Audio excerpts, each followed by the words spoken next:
देखूं ये पूर्वी ने सामान भी पैक किया कि नहीं सरला। दादी मैं सोच रही थी कि कुछ दिन घर ही चलती हूँ ना, माँ का ख्याल रख लूंगी। हाँ, अगर तू माँ का ख्याल नहीं रखेगी तो वो ठीक कैसे हो, है ना? सुन रही है पूर्वी इसकी बातें?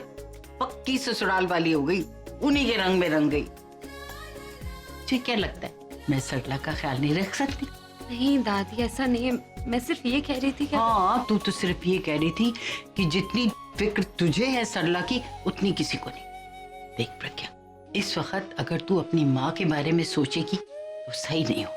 तेरी ससुराल वालों के घर में बहुत बड़ी बात हुई और जिसकी वजह से हुई है वो हम सब जानते।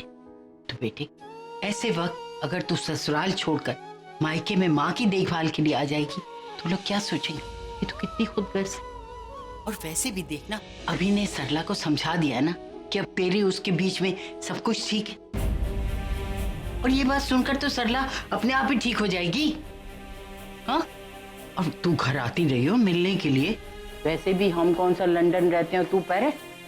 लेकिन दादी देख, अब ना मैं किसी की सुनूंगी ना किसी की मानूंगी। जो मुझे कहना था मैंने कह दिया। सरला अपनी ससुराल जाएगी और तू अपनी, समझी? और तू खड़ी खड़ी क्या मेरा मुंह देख रही? जल्दी जा, सामान पैक कर और मैं जाती हूँ डॉक्टर से वो डिस्चार्ज स्लिप लेके आती हूँ।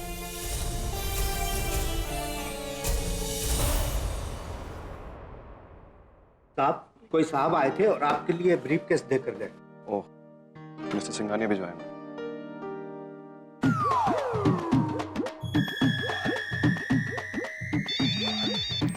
हेलो, या मिस्टर सिंघानिया, या जस्ट गॉट दैट वन। नहीं गिने नहीं है बट आई काउंट। 10 लाख ही है ना? अब वो बाकी का balance? Cool, let me speak to भाई और मैं आगे की डिटेल्स जो है आपको फॉरवर्ड करता हूँ। बाय। बेटे, उसमें से 5,000 रुपए मुझे दे देना। 5,000? हाँ। क्यों मॉम? आई मीन भाई से बिना पूछे? पूछ के यहाँ कुछ मिलता है? माँ, अगर भाई को पता चल गया तो? अरे 10 लाख में से 5,000 तो गिनने में भी पता नहीं चलेंगे। और अगर पता भी चल गया तो मैं संभाल लूंगी, तू पैसे दे। ये गल कर रहे हो? आप तुझे चुप ही रहो। एज यू से। पैसों की गंगा आई और मम्मी जी ने इसमें हाथ भी धो लिए। मैं भी ना राज को ट्राई मारने के लिए कहती हूँ।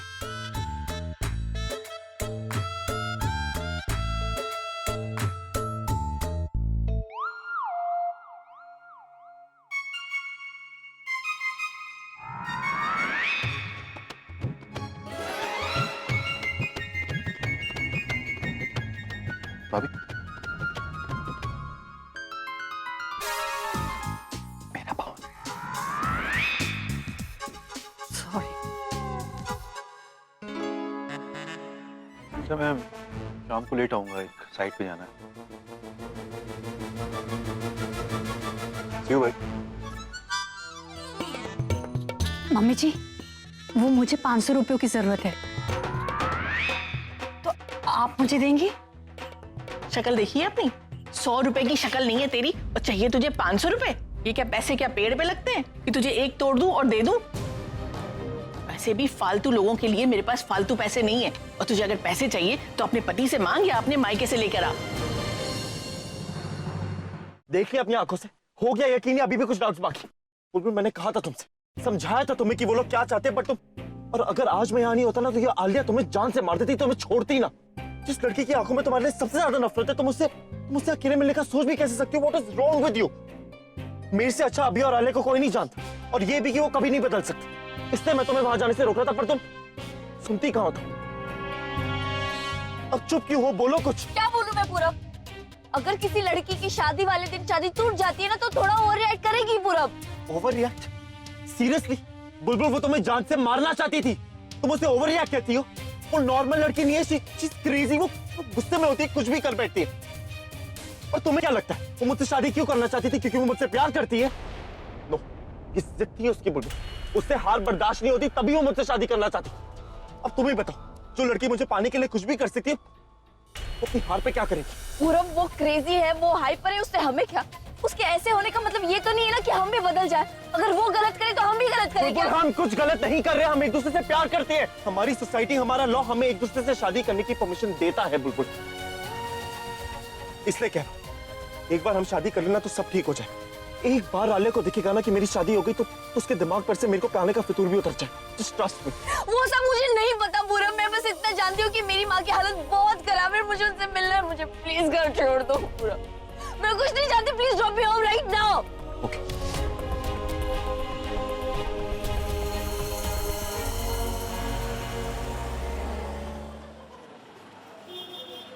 आराम से आजा सरला, चल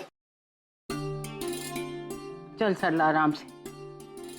रब दा शुक्र है आप ठीक ठाक होके आ गए। ओ भगवान का शुक्र तू बाद में करती रही हो, पहले हाथ तो दे। हाँ जी, आए आजा चल आराम आराम से आराम से। इधर आ। हाँ अच्छे से लगा गद्दी। हाँ वैसे एक बात है सरला, जानकी कह तो सही रही, मैं रब का शुक्र तो करना ही चाहिए। देख उनकी वजह से ही तो ठीक हो गई, घर भी आ गई। एक बात और है, भगवान खुद तो नहीं आता मदद कर, लेकिन अपने किसी न किसी फरिश्ते को भेज देता है, जैसे हमारे लिए दामाद के रूप में अभी को भेज दिया। तो पता है सरला, अस्पताल में वो डॉक्टर था ही नहीं, वो तो जब अभी ने उस पूरे अस्पताल की क्लास ली तब जाके वो आया, फिर तेरा ऑपरेशन हुआ। मैं तो रब से सिर्फ एक ही बात कहती हूँ, भले ही किसी को बेटा ना दे, लेकिन अभी जैसा दामाद जरूर दे। हमारी प्रज्ञा बहुत भाग्यवान है, मैंने अपनी आंखों से देखा, अभी ने प्रज्ञा को अपने गले लगाया, उसे दिलासा दिया। मैं भी पागल हूँ, ये सारी बातें मैं तुझे क्यों बता रही हूँ? तेरा कौन से इन बातों को सुन के खून बढ़ जाने वाला है? तुझे तो वो खबरें अच्छी लगती है ना जिसमें टेंशन हो। और पूर्वी जरा जाके अखबार तो ला, मैं वो मोटी मोटी टेंशन वाली खबरें तेरी बड़ी माँ को सुनाती हूँ, एकदम सही हो जाएगी। दादी आप क्या खबर सुनाओगे? बड़ी माँ मैं आपको ब्रेकिंग न्यूज देती हूँ।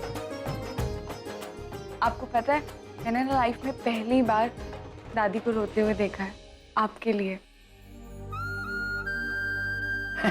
सरला ये पागल की बातों में मत आई, ये पता ना मैं तो नहीं रोती, पता क्या हो गया, मुझे लगता है ना मेरी आंख का नंबर जो है गड़बड़ हो गया। अरे 2 मिनट किसी चीज को घूर के देखती रहूं तो मेरी आंख से पानी रहने लगता है, बस और कुछ नहीं। लीजिए, अब आपका झूठ भी ना आपके बालों की तरह सफेद है। क्या मैं जानती नहीं आप मुझसे कितना प्यार करते, आपको मेरी कितनी फिक्र रहती है। वो तो अपना रौब जमाने के लिए ना आप झूठ मूठ मुझे ऐसे ही डांटते रहते हैं। रौब तो मैं तुझे अपनी आंखों से भी दिखा सकती हूँ। उन्हीं आंखों से ना जिन आंखों में मेरे लिए आंसू भरे रहते। ज्यादा खुश होने की जरूरत नहीं, तू जरा ठीक हो जा, फिर देख मैं तेरे पे कैसा रौब जमाती। और जानकी तू जा और जाके जल्दी से इसके लिए खिचड़ी विचड़ी बना और इसको गरम गरम खिला देना, और मेरा इंतजार नहीं करना, नहीं तो बाद में ये कहेगी कि मैं बहुत इसका ख्याल रखती हूँ।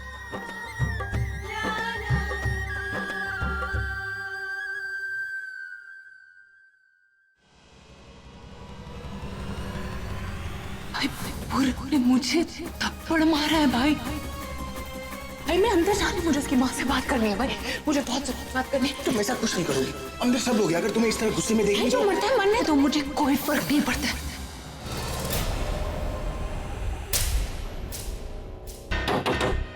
आलिया दरवाजा खोलो। Alia open it. भाई आई एम फाइन, मैं एकदम ठीक हूँ। I just want to be alone.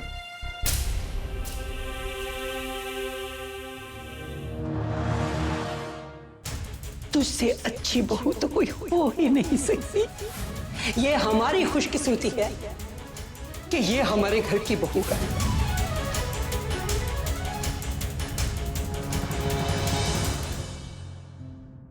एक पेशेंट अपनी लाइफ की लड़ाई लड़ रही है और तुम लोगों को उससे कोई मतलब नहीं है। तुम लोगों को पता है कि अंदर जो है वो मेरी कौन है? वो मेरी मां जैसी है।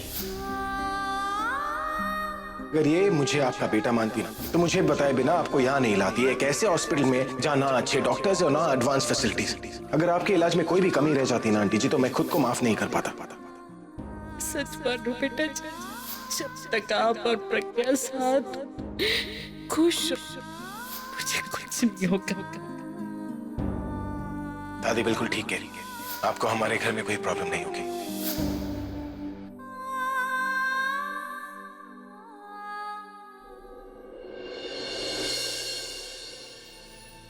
वो इस घर में तो क्या किसी भी घर में रहने के लायक नहीं है वो दादी। मैं उसके साथ नहीं रह सकता दादी, मैं नहीं रह सकता उसके साथ।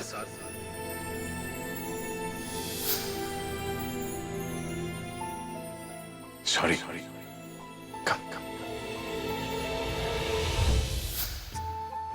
शुक्र है रब का, जिसका डर था वो नहीं हुआ। अब मेरे अभी और प्रज्ञा के बीच में सब कुछ ठीक हो गया। आज तो मुझे चैन की नींद आएगी।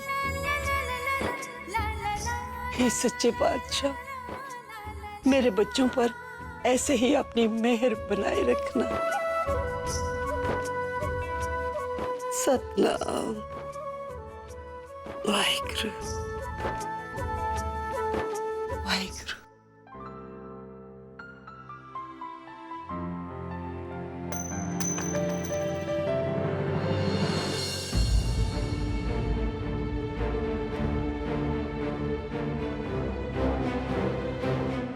छूना मत।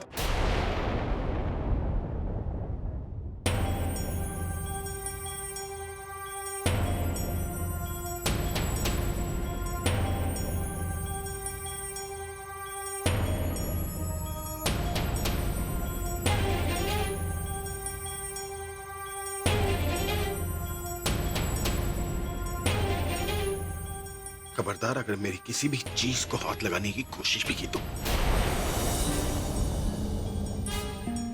किसने किया ये सब? दादी का नाम मत लेना। दादी की आड़ में आज तक तो मनमानी करते आई हो ना, लेकिन अब तुम्हारी मनमानी नहीं चलेगी। ऐसे ऐसे ऐसे। और मेरे सीढ़ीज। मैंने सोचा कि अगर वो क्या सोचा तुमने? हाँ, कि तुम दादी को बेवकूफ बनाकर इस घर में आ जाओगी और सब कुछ पहले जैसा हो जाएगा। ये घर, ये कमरे में रखा सामान सब तुम्हारा हो जाएगा। इस घर में तुम्हारा कुछ भी नहीं है, क्योंकि तुम्हें इस घर में रहने की सिर्फ इजाजत दी गई है, हक नहीं। और कोई हक नहीं है तुम्हारा, ना मुझ पर ना इस घर पर। इसलिए आज के बाद अगर तुमने मेरी किसी भी चीज को हाथ लगाने की कोशिश की तो मैं तुम्हारा हाथ काट दूंगा। अगर तुम्हारा कोई भी सामान मेरे सामने आया तो वो सामान तोड़ दूंगा मैं। इसलिए अपना सारा सामान इस कमरे से हटाओ। तुम बहरी हो क्या? सुनाई नहीं दे रहा मैं क्या बोल रहा हूं? अपना सामान इस कमरे से बाहर निकालो। ठीक है, अब मैं तुम्हारा सारा सामान उठा के फेंक देता हूं।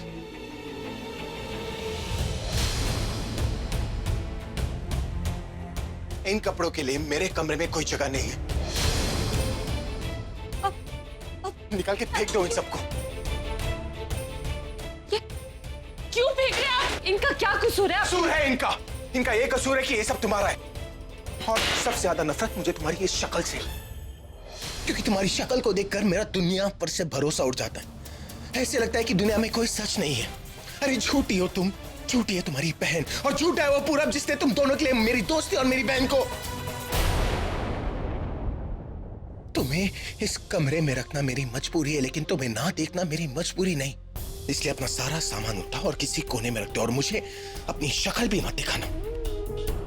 चोट लगी ना तो चिल्लाना मत।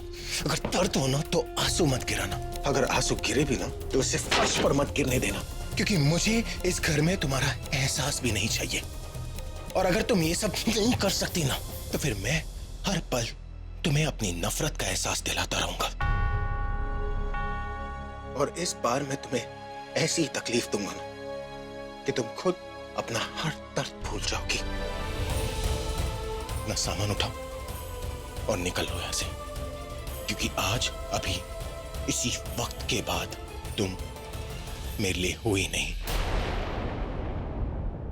यू आर वो बड़ी फॉर मी। ऐसे घूर क्या रही हो तुम? हाँ? घूर क्या रही हो तुम? अरे शुक्र मानो कि तुम्हारा किसी अच्छे आदमी से पाला पड़ा। अगर मेरे बदले में कोई और होता ना, तुम्हारा गला दबा के यही दफना देता तुम्हें।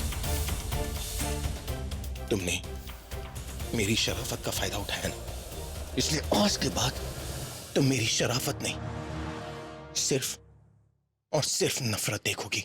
समझी तो? हाँ। क्या कहा था मैंने? कि मेरे सामने आवाज तक मत निकालना, है ना? सिर हिलाकर बोलो हाँ। बस अब मेरे सामने कभी मत आना, निकल जाओ ऐसे, जस्ट disappear, alright?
लो जी, अब एकदम साफ हो गए हैं और अब अपने सोफे से नीचे नहीं उतरना है और ना कोई काम करना है।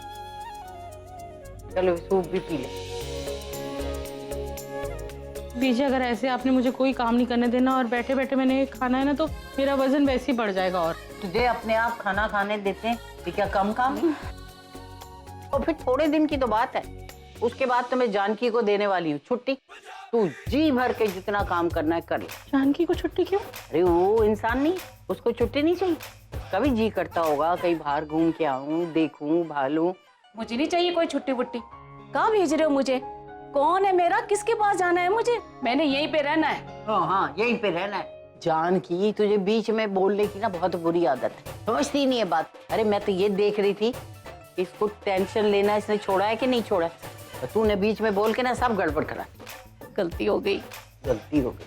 बड़ी माँ, ये लो आपकी दवाई। अरे अभी तो मैंने गोली खाई, ये दूसरी है और अभी खाने से पहले 2 और खानी है। चलो। खाने से ज्यादा मुझे गोलियां दे दी। ऐसी खाती रही ना तो मेरा मुंह ही कौड़ा हो जाना है। ये लो। कौड़ा हो जाए चाहे मीठा हो जाए, जब डॉक्टर ने दी है तो खानी तो पड़ेगी ना। नहीं तो अच्छी कैसे होगी? शाबाश।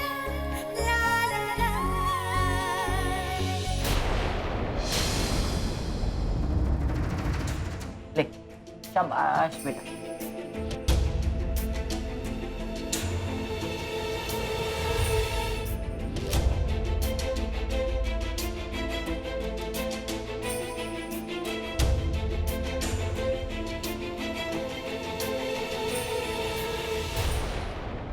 क्यों भाई, तू कौन से लड़के को ताकने झांकने गई थी?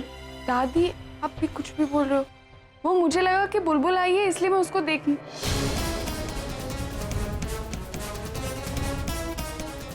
गई थी। इस घर में बुलबुल का नाम कोई नहीं लेगा। अगर तूने सचमुच भी उसे देख लिया ना, तब भी नहीं। जी।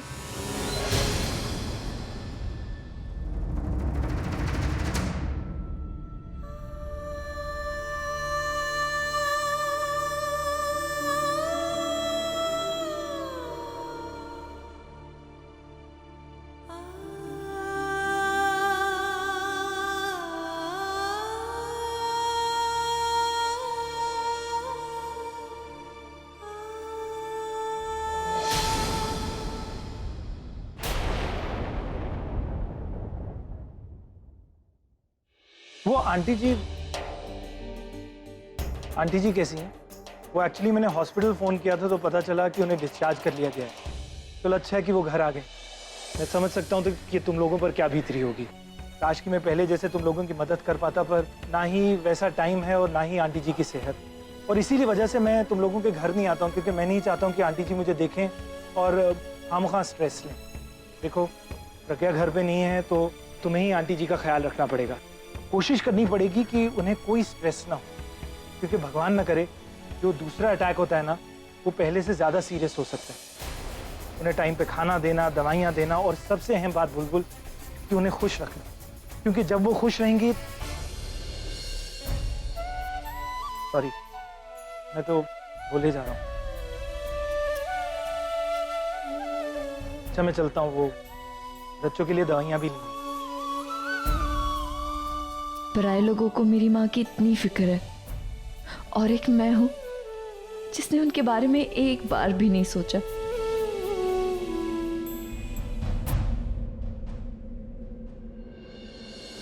इस घर में तुम्हारा कुछ भी नहीं है, क्योंकि तुम्हें इस घर में रहने की सिर्फ इजाजत दी गई है, हक नहीं। और कोई हक नहीं तुम्हारा, ना मुझ पर ना इस घर पर। मैं हर पल तुम्हें अपनी नफरत का एहसास दिलाता रहूंगा, और इस बार मैं तुम्हें ऐसी तकलीफ दूंगा कि तुम खुद अपना हर दर्द भूल जाओगी।